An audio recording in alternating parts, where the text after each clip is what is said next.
You opened your banking app this morning, maybe before you even got out of bed, and the number you saw made your stomach drop. Not because you're broke, maybe you're not broke, but it wasn't enough. It's never quite enough. That feeling has a name, and it is not a personal failure. It is a psychological trap that has been sprung on human beings for thousands of years. Rent is up, groceries are up, interest rates climbed while your salary stayed flat, or climbed slower, or disappeared entirely. The gap between what life costs and what life pays never seems to close. And the worst part isn't the math. The worst part is the anxiety that follows you everywhere, even when you're not looking at the numbers. Here is the contrast that should stop you cold. In Rome, around the year 49 AD, the wealthiest private citizen in the empire was writing letters about how to survive with nothing. His name was Lucius Seneca. He owned multiple villas, hundreds of slaves, and a fortune estimated at 300 million sesterces, and he spent several nights every month sleeping on a thin mat, eating stale bread, and wearing rough clothing. On purpose. Stay with that for a moment. One of the richest men in human history voluntarily practiced poverty, not as punishment, not as performance, as a technology, a specific psychological tool designed to solve the exact problem you are facing this morning. By the end of this video, you will understand exactly why he did it and exactly how to use the same technique in your own life starting tonight.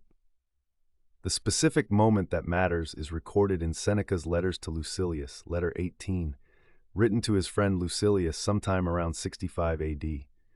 The Saturnalia festival was approaching, Rome's version of a spending holiday, a week of feasting, gifts, and conspicuous consumption that would make modern December look restrained. And Seneca wrote something that cut straight through 2,000 years of noise. He wrote, "Set aside a certain number of days, during which you shall be content with the scantiest and cheapest fare, with coarse and rough dress, saying to yourself the while, 'Is this the condition that I feared?'"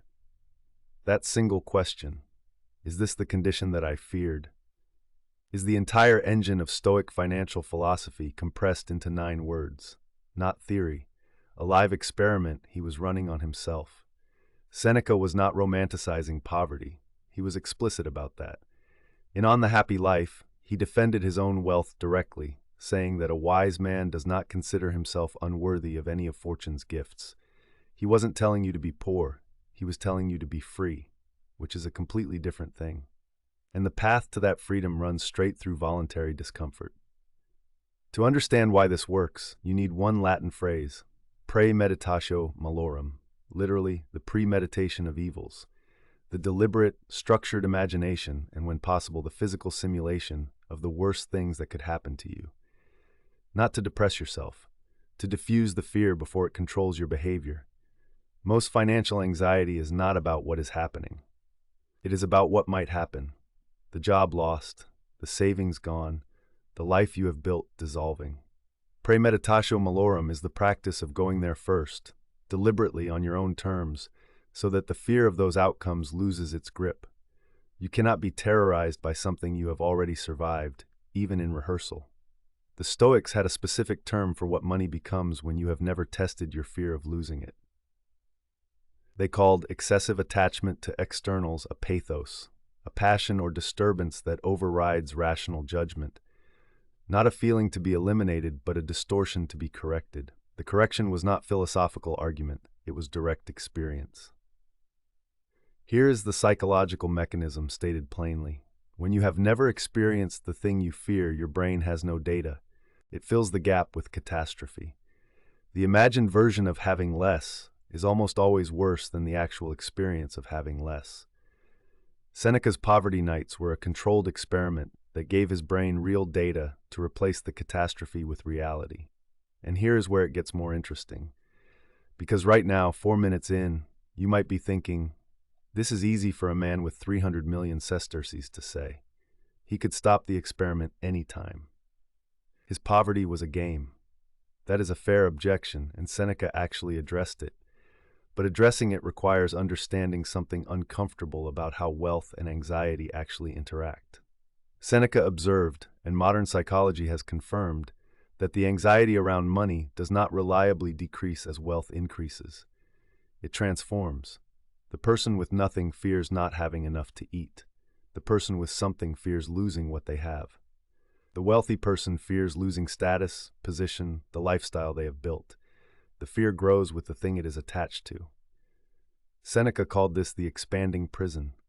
In On the Happy Life, written around 58 AD, he put it with devastating precision. He wrote that most men do not have riches. Riches have them. The money is not in the vault. The money is in the mind, running a continuous background process of calculation, comparison, and dread. Voluntary scarcity was his method for interrupting that process and reclaiming the mental space it occupied. He also named something that the modern self-help industry almost never names: the role of social comparison in financial suffering. Romans called it invidia, envy, but specifically the corrosive kind that makes your own situation feel worse because someone else's situation appears better. He wrote that the greedy man is always in want, no matter how much he accumulates, because he is always measuring himself against someone who has more. That mechanism, measuring your material life against the visible abundance of others, is not a new problem that Instagram created.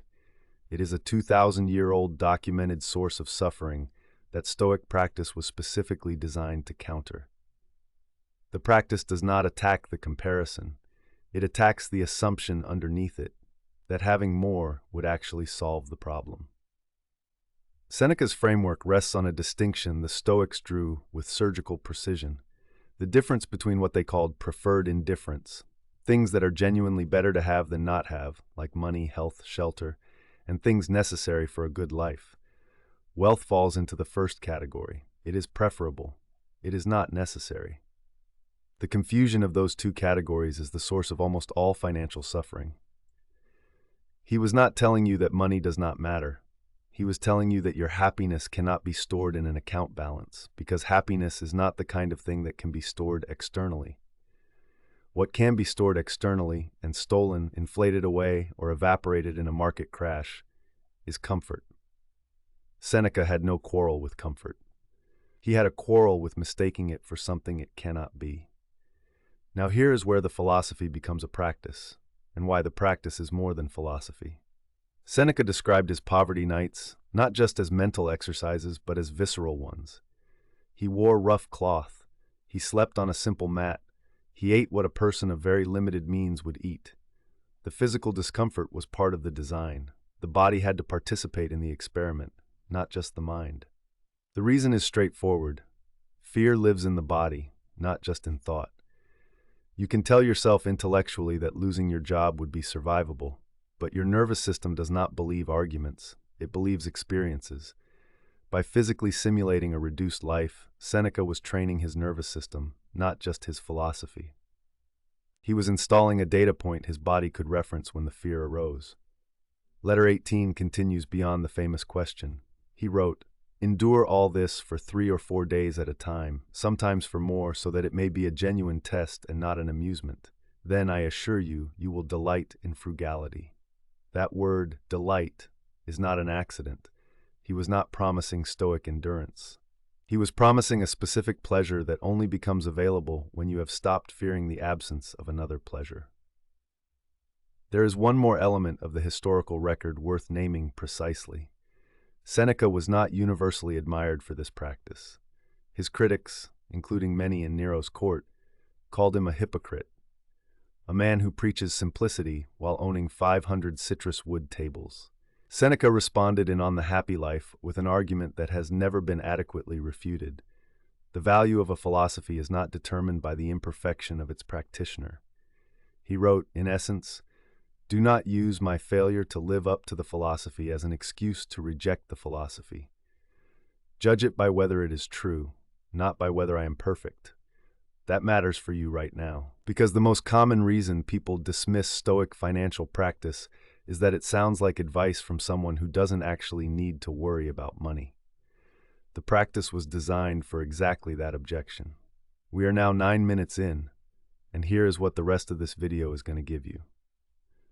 Not a theory about Seneca, a specific 1-week practice, the voluntary scarcity week, drawn directly from letter 18, adapted for a modern cost of living crisis. 2 concrete scenarios. One step-by-step technique, one question to close with tonight.